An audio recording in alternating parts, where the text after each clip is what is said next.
இன்றைய தேவ பரிசு எபேசியர் அதிகாரம் 5 வசனம் 15 முதல் 16 முடிய.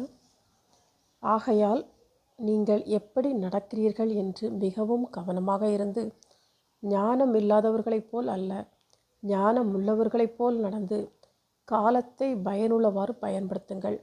ஏனெனில் நாட்கள் பொல்லாதவைகளாய் இருக்கின்றன.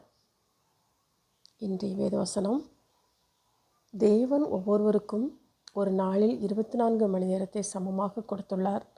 இழந்த நேரத்தை மீண்டும் பெற முடியாது.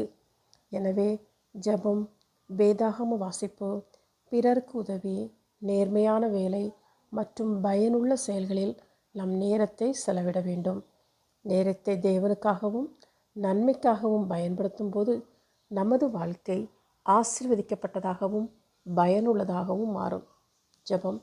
அன்பின் பரலோக பிதாவே, நீர் எனக்கு கொடுத்த ஒவ்வொரு நாளுக்கும் ஒவ்வொரு நொடிக்கும் நன்றி. என் நேரத்தை வீணாக்காமல் ஞானமாக பயன்படுத்தும் இருதயத்தை எனக்கு தாரும். உம்முடைய சித்தத்தின்படி வாழவும், ஜெபத்திலும் வேதாகம வாசிப்பிலும் பிறருக்கு உதவுவதிலும் என் கடமைகளை உண்மையுடன் செய்வதிலும் என்னை வழிநடத்தும்.